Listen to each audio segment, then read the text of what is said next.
Hi guys, welcome back to our YouTube channel डिप्लोड। तो देखो, एक सब्जेक्ट है इवन सेमेस्टर एग्जाम में आपका, जो हमारे आईटी सीएस और कुछ ब्रांचेस और है उनके पास है, बी ट्रिपल ई, जिसको हम बोलते हैं वी ट्रिपल ई।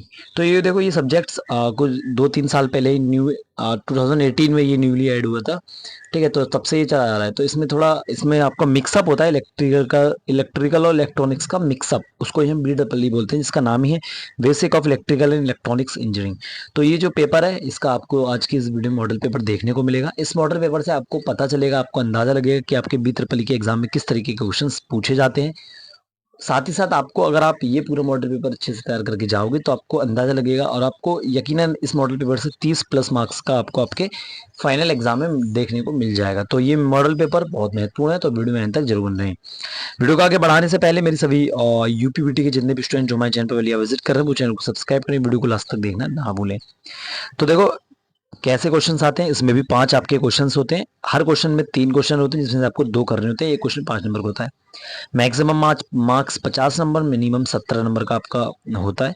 2.5 घंटे का टाइम पीरियड होता है। ठीक है, पहला क्वेश्चन है, एसी और डीसी सप्लाई में अंतर स्पष्ट कीजिए और विद्युत के उपयोग बताइए। तो देखो, ये क्वेश्चन आपको बहुत महत्वपूर्ण है। ये आपको जरूर मिलेगा कि एसी और डीसी में डिफरेंस क्या है।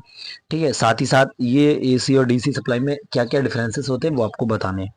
सेकंड क्वेश्चन है, आधारभूत इलेक्ट्रिकल मात्राओं के नापने के उपकरण बताइए। थर्ड क्वेश्चन है, स्टार और डेल्टा कनेक्शन के बारे में बताइए। देखो, स्टार और डेल्टा कनेक्शन, ये जो क्वेश्चन है ये मोस्ट इंपोर्टेंट है, आप इसको अच्छे से करके जाइए, छोड़िएगा बिल्कुल नहीं। सेकंड क्वेश्चन का मतलब पहला क्वेश्चन, साइकिल आवृत्ति, आयाम, समय काल और पावर फैक्टर की परिभाषित कीजिए। तो इनमें से आपको क्वेश्चन कम से कम 2 तो परिभाषित करने के लिए आपको बोर्ड के एग्जाम में मिल जाएंगे। तो ये सारे आप परिभाषित करने के लिए तैयार करके जाइए। मतलब लेंस का नियम समझाइए, लेंस का नियम आप अच्छे से तैयार करिए। नेक्स्ट है, ट्रांसफार्मर की ईएमएफ समीकरण बताइए।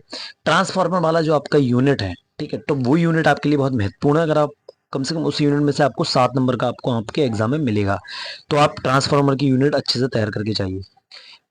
नेक्स्ट है, ऑटो ट्रांसफार्मर और इसके उपयोग बताइए। आपको बताना कि ऑटो ट्रांसफार्मर क्या होता है, साथ ही उसके क्या क्या एप्लीकेशन होते हैं। ओम का नियम और इसकी विशेषताएं लिखिए। ओम्स लॉ, जो ओम्स लॉ है आपका, उसको आप अच्छे से तैयार कीजिए, उसको छोड़ के बिल्कुल ना जाइए। Kirchhoff law, Ohm's law, Kirchhoff's law, ये आप अच्छे से तैयार कीजिए। आपको 5-5 नंबर के दोनों भी मिल सकते हैं, और एक जरूर तो जरूर मिलेगा ये। मैक्सिमम पावर ट्रांसफर थ्योरम की सिद्ध कीजिए। पावर फैक्टर क्या है, आपको बताना है कि पावर फैक्टर क्या है और इससे संधारित्र की सहायता में कैसे बढ़ाया जा सकता है। नेक्स्ट क्वेश्चन है, थेवेनिन और नॉर्टन थ्योरम की परिभाषित। देखो, थेवेनिन और नॉर्टन जो थ्योरम है आपको दोनों मिलेंगी या एक मिलेगी। आप थ्योरम्स अच्छे से आपके पूरे सब्जेक्ट्स में, पूरी जो सिलेबस में जितनी भी थ्योरम्स, आप इन सबको अच्छे से करके जाइए।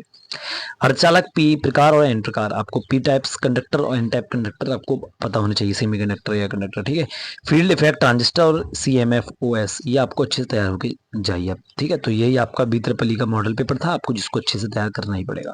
तो वीडियो में अंत तक बने रहने के लिए बहुत बहुत धन्यवाद। मिलते हैं किसी और महत्वपूर्ण वीडियो के साथ, तब तक के लिए ध्यान रखिए अपना। Bye bye.